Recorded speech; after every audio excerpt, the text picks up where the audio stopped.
Hey guys, how's it going? It's a gorgeous day out today. The sun is out. It's not windy. It's 33 degrees, so my face is already starting to feel a little bit frozen. But we're going to be working on adding some Christmas touches to the flower shed out here. If we have time, we're also hoping to lay a few stones in front of the door. Here comes Aaron. Point of reference though, you can see, South Garden here, the orchard, the flower shed. The grass came in beautifully. This is exactly the look I wanted out here. It's kind of a mixture of weeds and grass, but very informal. We'll have a bunch of bulbs popping through this spring. We may even add some flower seeds in here. We'll just see how it goes. But where the mulch is right here, we are going to be planting grass. So we have a 15-foot grass pathway that starts here and ends right about where the flowers start. We've got the grass pathway started right in the center. They're looking a little rough at the moment, Aaron. The pathways? Yeah, I think we've run the tractor over them a bit too much, maybe. Yeah.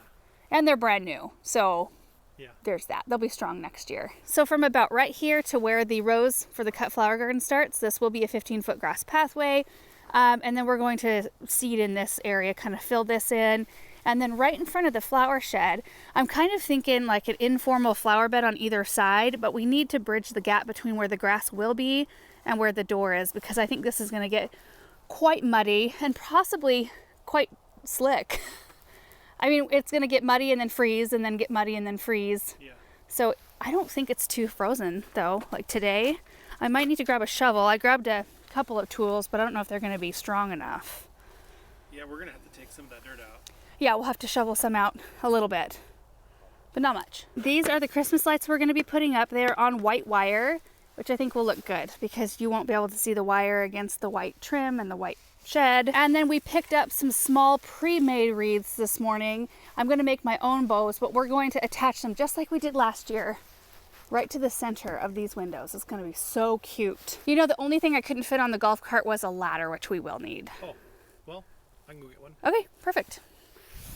I'm going to start with the wreaths. I'll just Okay. get going on that. So I wonder if my holes from last year, yep, still there. Yay. That'll make it easy. Because I did all my measuring last year. I was hoping I didn't have to do that again this year. There we go.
These turned out so cute.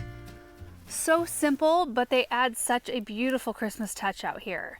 Love this ribbon. Love it. Just a simple bow, and then I fed a piece of paddle wire through the back loop of the bow and just attached it to the wreath. Really, really simple. Just cut the ends so they looked finished. And this ribbon I got on sale for $2.50 a spool. And I only used one, it took one spool for 5 of the bows today, and then I had to break into the second spool for the 6th bow. So I don't know what that works out per bow, but really inexpensive. It's awesome. At first I didn't know if I would like the width of it. I thought it might be too wide, but I kind of think it's perfect.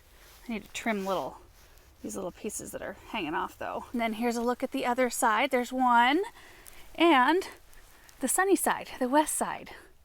Looking so festive. Now we recently planted tulips in these and then watered them in. So the soil is pretty frozen at this point. I was thinking of putting branches and things out here, but I think I'm just gonna leave these alone. I might, if I have leftover greens, just kind of pile them on top. Other than that, I think with the Christmas lights and the wreaths, it'll be plenty out here, given the fact that, you know, we're really seeing this structure from afar.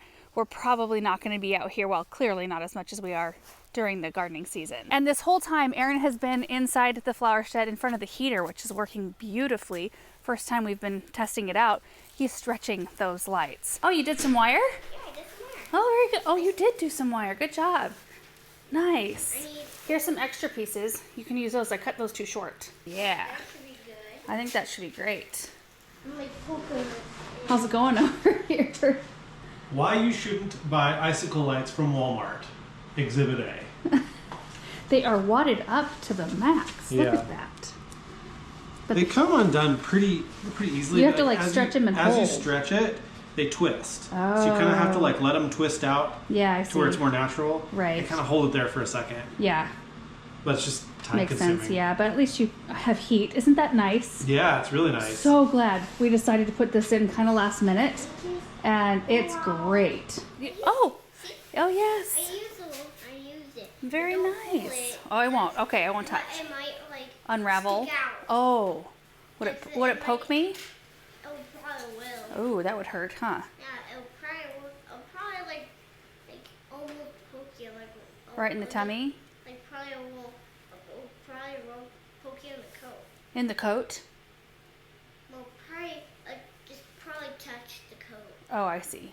This is the ribbon, you guys. So it was originally $29.99 a spool. Look at that, $2.50 in the end. That was a good find. So Aaron's working on the third strand, which means we have 2 more strands to unwind. I'm gonna help with that, and then we'll go out and string them up.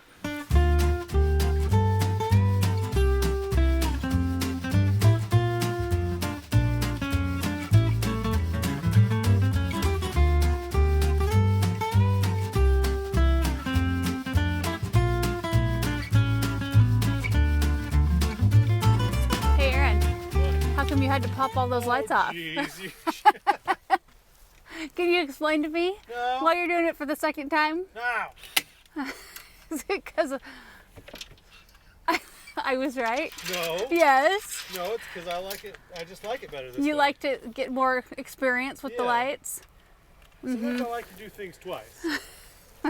There's really not a lot I can do at this point, except for offer some support. I'm sensing that you don't want the support. So I'm gonna go grab some stones. My face is totally frozen, so it's kind of hard to talk at the moment.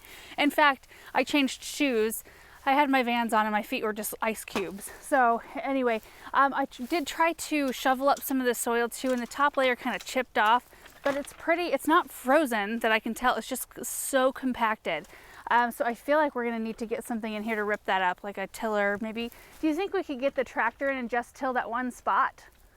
Or do you think I should get like the, I don't think it'll just fluff it up really high. yeah.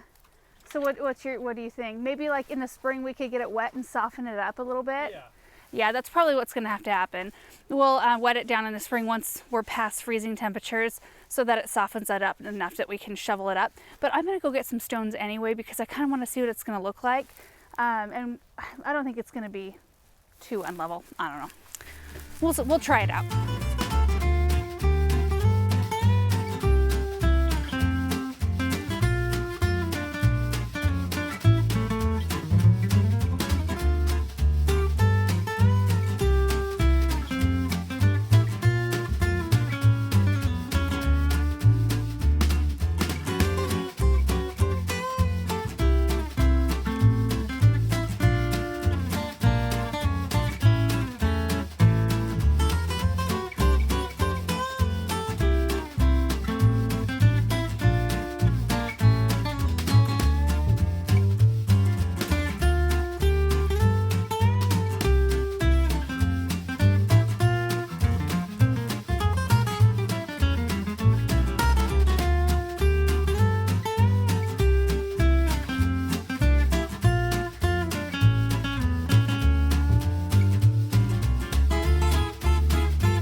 right, guys, we are done. We got the Christmas lights done. I will come back out here later this evening so you can see what they look like once it's dark out. Wreaths are up, bows are up, and a few of the stones are placed. I can't wait to see what they look like once it's dark. It's got kind of a gingerbread feel. This whole shed has just that kind of quaint feel to me. I love it. The wreaths look really, really nice. We were short a little bit on the lights. I'll show you. We grabbed a regular strand of lights just to bridge the gap, but I can tell it's going to look a little bit different. They look, even right now in the sun, I can tell they're going to be brighter. So from about here to here, that was all the space we were short, which is such a bummer. But at least it ended up on the backside. I just noticed these cute little pears. I could use these in a flower arrangement. They haven't even been damaged from the frost. That's crazy. So now we know to be on the lookout for one more box of the same type of lights, because we'll need one if we want to do it next year the same way and have the same light all the way around. And then the stones, you guys, clearly not done. What I want to do here, now that I have them sitting here, I do kind of want to have probably the stones flare out a little bit, kind of like how this side's shaping up. You know, kind of flare it out to right here, and then we'll do the same thing on that side. But I think the look is really nice out here. I think it's really nice, especially once we cultivate the soil here, add some compost, kind of darken that up, and add some flowers. I mean, that's going to be so, so pretty. And then the grass, you know, will come right up to here. So you just kind of have to envision that. I did not take very much time at all trying to arrange these because that soil is so darn hard. So anyway, it just gives us a good feel, you know, coming up to the door, what this might be like. And I tried to use all bigger pieces right here because, you know, especially coming up to the door, this is the door we use the most. So I wanted a good solid piece right here to go in. And let me tell you what, that heater, like, it's actually hot in here. It's the same heater that my mom had installed in their potting shed, and she said, like, I run that heater and I can't even go in there. It is so, so hot. So when we had this one done and Eddie was asking me about heat source, and he said, well, do you want a heater like your mom kind of has in hers? He said, that's plenty for this structure, even though the structure is a little bit bigger. And he was right. I mean, it was so nice to be able to go in there for a little bit here and there and warm up a little bit. And we're not heating it, like I already turned it off. We're not heating it consistently, but if we want to come out here, you know, if I have some friends over and want to come out and make wreaths out here, we can do that and it'll be comfortable. I just love that. So anyway, that is going to do it for today. We're actually going to get ready this evening to go downtown. They have what's called a Frosty Fest, and they've got sleigh rides with horses, and they've got a whole bunch of food vendors and things like that. So that should be really fun. When we get home from that, I'll pop out here and show you what the shed looks like. So anyway, thank you guys so much for watching this video. I hope you enjoyed it, and we will see you in the next one. Bye. Oh my goodness, you guys, is that not the sweetest looking shed? Oh. And it was made to have icicle lights on it. The warm glow from the chandelier in there just makes it look warm and cozy, even though it's not right now. I don't have the heater running, but it just looks like a super welcoming little house. I want to look on the back side though and see if that extra strand, that single strand we had to use, see how it blends in. Oh, honestly, not too bad. Thankfully, it's on the back side of the shed. It's a little bit brighter than the others, but I don't think I would look at it and pick it out. Oh, I'm glad that worked out. Well, I am really happy with this project. I'm really excited about the stones down there, even though they're not done. It gives us an idea of what we can expect next year, and grass will be growing right up to them. We'll have some real cottagey looking flowers on either side. I just love this whole space so much.